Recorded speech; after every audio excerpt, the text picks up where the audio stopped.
Seja bem-vindo ao Momento Agro, um podcast sobre agricultura e desenvolvimento rural na região do Alentejo. O programa é uma iniciativa da Direção Regional de Agricultura e Pescas do Alentejo, enquanto ponto focal regional da Rede Rural Nacional, e está enquadrada na medida 20.2 da Assistência Técnica do PDR 2020. O nosso convidado é Diogo Ramalhete Macedo Sousa Gomes, técnico superior de Diagnóstica e Terapêutica, técnico de Saúde Ambiental na Unidade de Saúde Pública do Centro de Saúde de Alcácer do Sal. As Nações Unidas estabeleceram o dia 7 de junho de 2018 como o Dia Mundial da Segurança Alimentar. Do seu ponto de vista, quais as principais razões a esta tomada de decisão?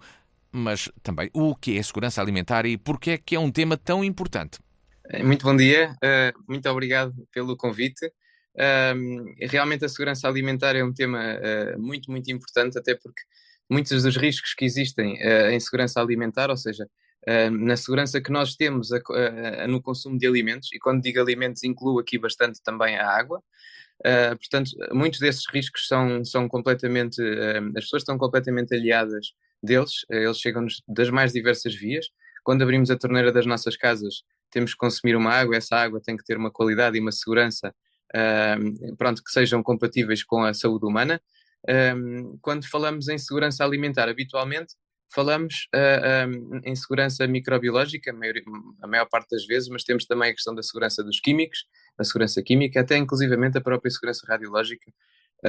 Portanto, quando falamos em segurança, abrange uma panóplia de riscos que têm que ser evitados e controlados, que vão, desde esses riscos microbiológicos, químicos, radiológicos, todos eles podem ser veiculados através da nossa alimentação, lá está, e inclusivamente através da água.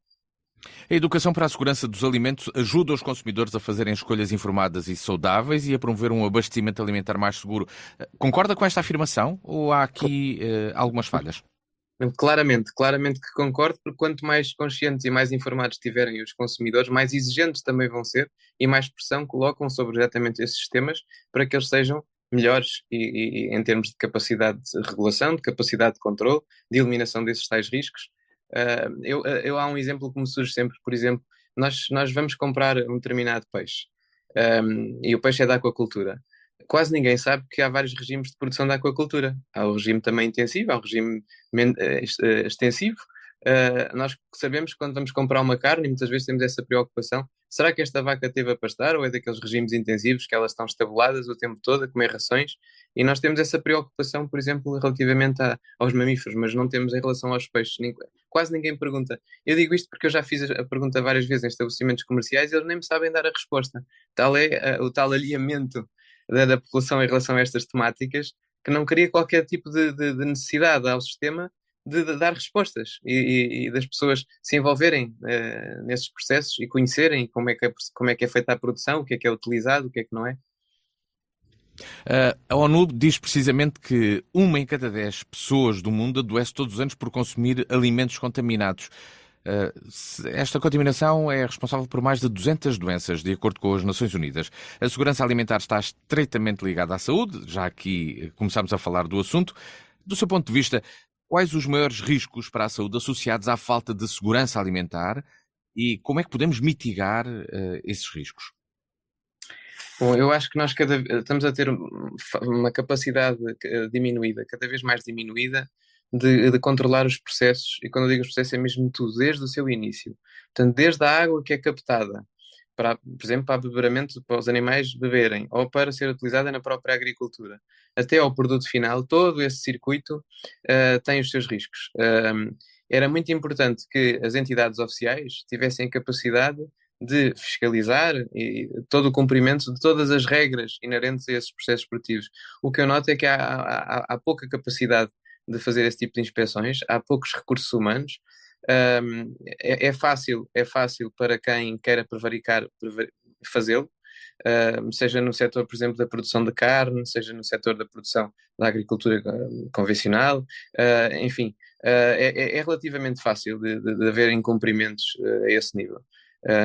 E pronto, e não devia acontecer, porque imaginando, por exemplo, uma água que não está, é feito um furo, a captação não está protegida, por exemplo, da proximidade do gado. Isso acontece muito na região do Alentejo. Nós temos muitas captações de água que estão em terrenos que são particulares, não são públicos, e portanto não se pode impor ao particular que cria essa proteção à captação, mas essa captação pode estar a servir para abastecimento para consumo humano.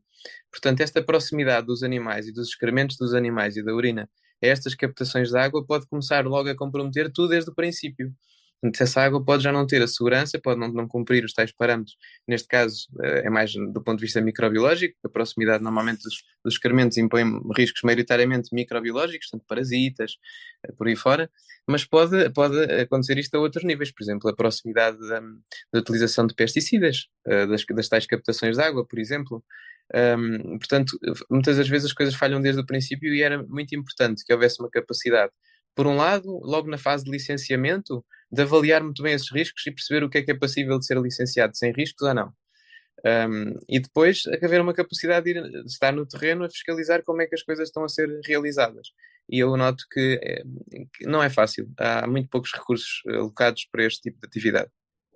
Nos últimos anos, o Programa Nacional para a Promoção da Alimentação Saudável desenvolveu e implementou uma estratégia alimentar e nutricional focada na modificação dos ambientes alimentares e na modificação de comportamentos individuais, tornando os cidadãos mais capazes de fazerem escolhas alimentares saudáveis. A nível regional, o Programa Regional do Alentejo de Promoção da Alimentação Saudável tem assumido um papel muito importante na sensibilização para a alimentação saudável. Que iniciativas e projetos foram desenvolvidos neste âmbito e qual a sua importância? Sim, tem sido fantástico o trabalho desenvolvido. Muito, obviamente, no meio escolar, na sensibilização dos pais, dos próprios alunos diretamente, da própria comunidade escolar toda. Os lanches saudáveis, por exemplo, aquilo que as crianças levam da sua casa para as escolas tem sido bastante trabalhado do ponto de vista regional e com muito sucesso.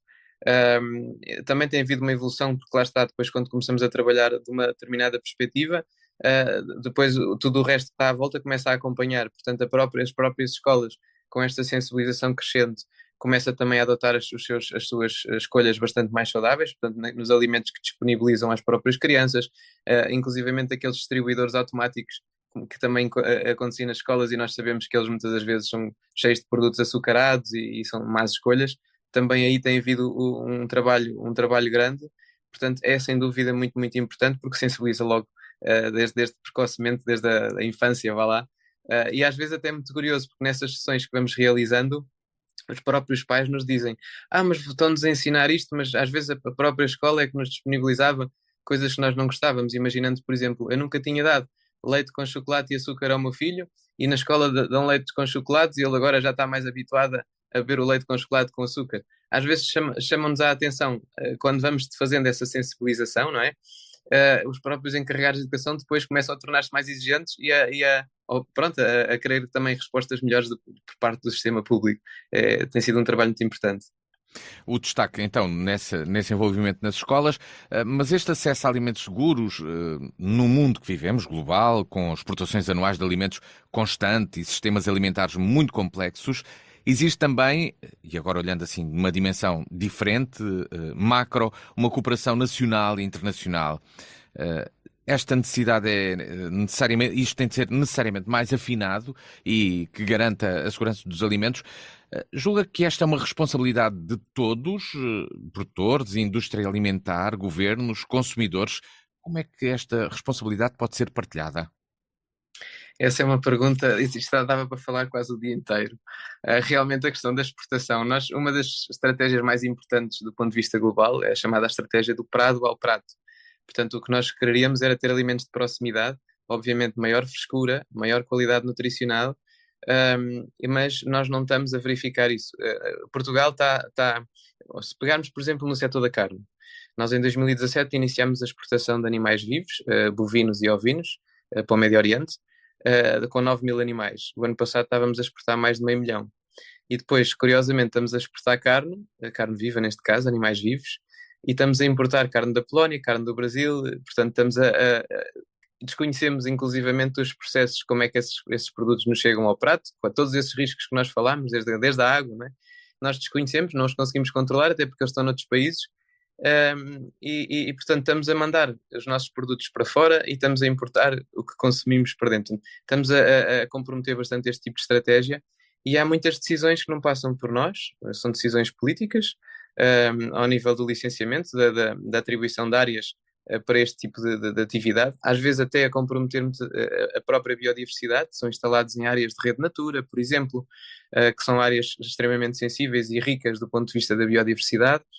E aí, nós, enquanto consumidores, temos que ser bastante exigentes para também nós exigirmos da classe política algumas decisões nesse sentido.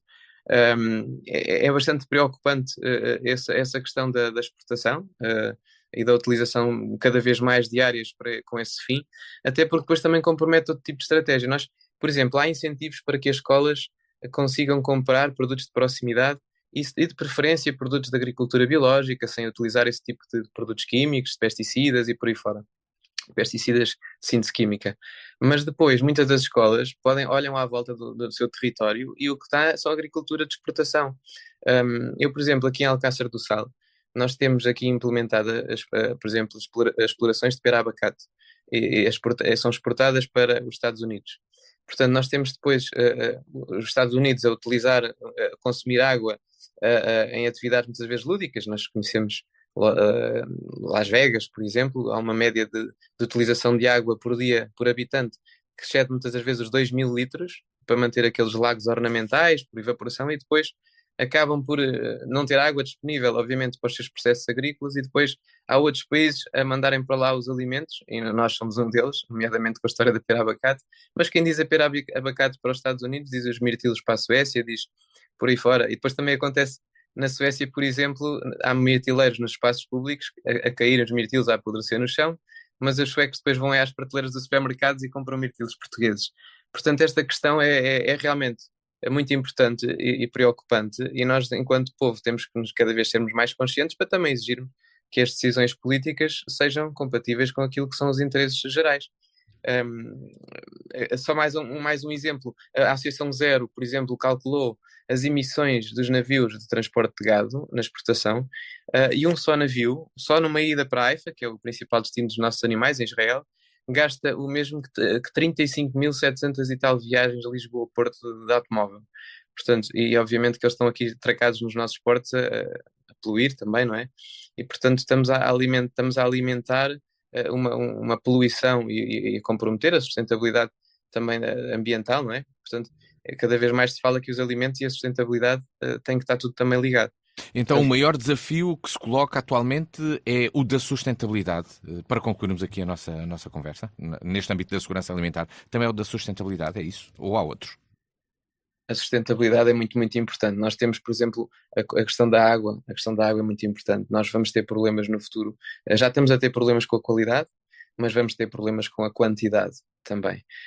São muitos projetos agrícolas, lá está, licenciados para exportação, com consumos de água gigantes. Portanto, são explorações com 10, 12, 15 furos a tirar em permanência. Portanto, os lençóis freáticos têm uma capacidade também limitada. E, portanto, nós temos um problema sério de sustentabilidade, sim, sem dúvida.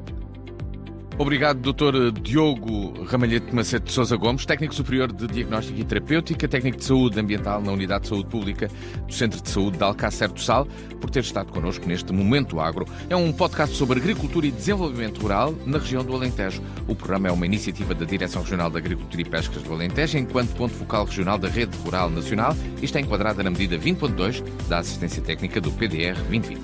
Até ao próximo programa.